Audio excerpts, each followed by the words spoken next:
Bonjour. Vous devez savoir qu'avant d'être le saltimbanque désopilant que j'ai fini par devenir, il se trouve que j'étais avant tout chercheur en astrophysique quantique et pseudomoléculaire. C'est-à-dire que j'avais tendance à chercher.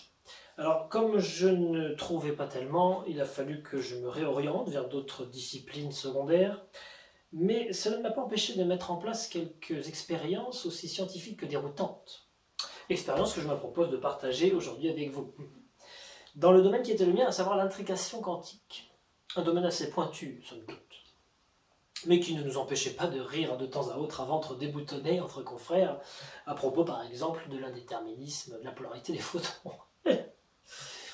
Bon, alors nous avions pour habitude de représenter les groupements d'atomes avec ce genre de petites balles en mousse, aussi rouges qu'adorables.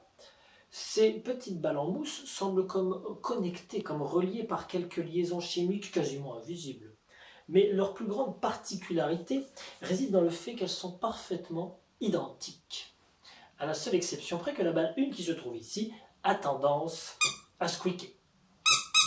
La balle 2 pas tellement. Là où c'est très intéressant en physique quantique, c'est lorsqu'on les change de place. La balle 1 ne squeak plus tellement, et c'est la balle 2 qui squeak. À croire que c'est le meuble. C'est absurde. Bon. Je vous propose un voyage à l'échelle cellulaire. Si nous prenons la balle 1 d'un côté et la balle 2 de l'autre, par ce qu'on appelle l'effet tunnel, elle change de place. Alors comment puis-je en être sûr, me direz-vous? Eh bien c'est très simple, on vérifie à l'échelle macrocellulaire. Oui, elles ont bien changé de place, je confirme. On peut le recommencer une deuxième fois pour les plus quantico-sceptiques d'entre vous. Une balle ici, on refait la même chose et elles reviennent chacune à leur place. Bon.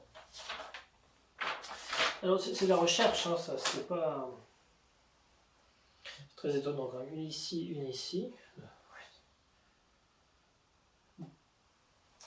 Apparemment non. On va vérifier. Alors ici c'est la 1, ici c'est la 2. Hop. Ah, tout de même.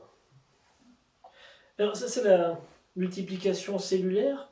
En revanche, ça n'a pas beaucoup de rapport avec le propos. Ah, en plus. Bon. On va retirer celle-ci, une ici. Même chose. Non, je ne comprends pas. Si on retire la 1, la 2 ici, la 2 ici, vraiment là, donc on trouve ça. Ah ouais, non, mais là, tout doucement, une ici, 2 ici, celle-ci ici, donc ça. Je retiens cette avec la variable du coefficient multiplicateur. Bon.